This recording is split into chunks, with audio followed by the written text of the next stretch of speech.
മഹാനായ ശൈഖ് ഇബ്നു ഹജർ അൽ അസ്ഖലാനി റഹിമഹുല്ലാഹ് പറയുന്ന ഒരു സംഭവം നോക്കൂ.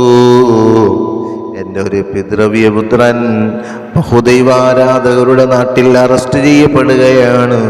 അദ്ദേഹത്തെ മോചിപ്പിക്കാൻ ഗ്രീക്കുകാർ ഒരു വലിയ സംഖ്യ ആവശ്യപ്പെട്ടു. ഞങ്ങൾക്ക് അത് കൊടുക്കാൻ കഴിഞ്ഞില്ല.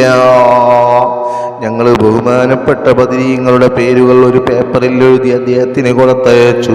അതിനെ സൂക്ഷിച്ചു വെക്കാനും ആ മഹത്തുക്കളെ തവസ്സുലാക്കി ദുആ ചെയ്യാനും നിർദ്ദേശിച്ചു.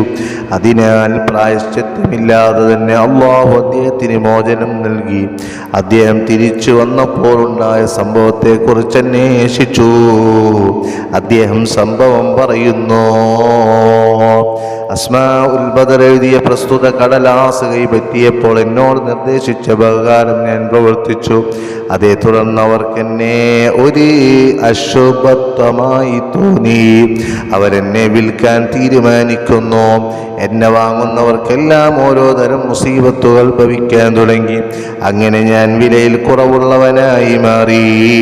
അയാൾ എന്നെ 7 ദിനാറിന് വിറ്റു. എന്നെ അവസാനമായി വാങ്ങിയവന് 3 ദിവസം കഴിഞ്ഞപ്പോഴേക്ക് കഠോരമായ മുസീബത്തുകൾ സംഭവിച്ചു. അയാൾ എന്നെ പല വിധത്തിലും ശിക്ഷിക്കാൻ തുടങ്ങി. അയാൾ പറഞ്ഞു, നീ സിഹ്റുകാരനാണ്. ഇനി ഞാൻ നിന്നെ വിൽക്കുകയില്ല.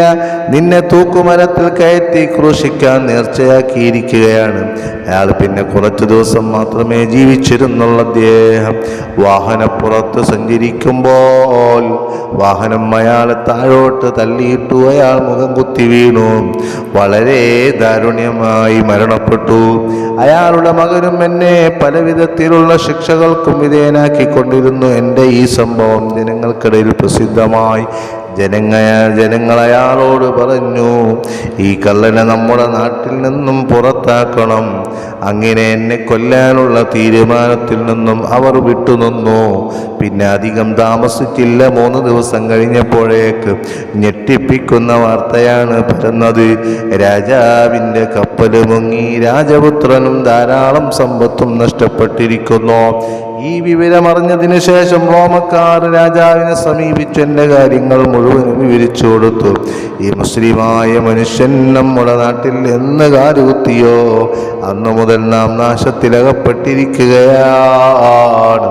നമുക്ക് യാതൊരു സംശയവുമില്ല, ഈ മനുഷ്യൻ അമ്പിയാക്കളുടെ സന്തതികളിൽപ്പെട്ടവനാണ്. അവസാനം രാജാവ് എൻ്റെ അടുത്തേക്ക് ഒരാളെ പറഞ്ഞയച്ചു. എനിക്ക് മോചനം നൽകി. 100 ദീനാറും നൽകി. അവരെനിക്ക് സന്തോഷകരമായ യാത്രയപ്പാണ് നൽകിയത്. ഇതാണ് എൻ്റെ ജയിൽ മോചനത്തിൻ്റെ കഥ എന്ന് അദ്ദേഹം വിശദീകരിക്കുകയാണ്. അസ്ഹാബുൽ ബദറിൻ്റെ ബറക്കത്ത് കൊണ്ട് പാപങ്ങളുടെയും ദോഷങ്ങളുടെയും തടവറയിൽ നിന്ന് അല്ലാഹു നമ്മെ രക്ഷിക്കട്ടെ. എത്ര മഹത്വങ്ങളാണ് പണ്ഡിതന്മാർ രേഖപ്പെടുത്തിയത്. അല്ലാഹു അവരുടെ മദദ് നുസ്രത്ത് നൽകട്ടെ.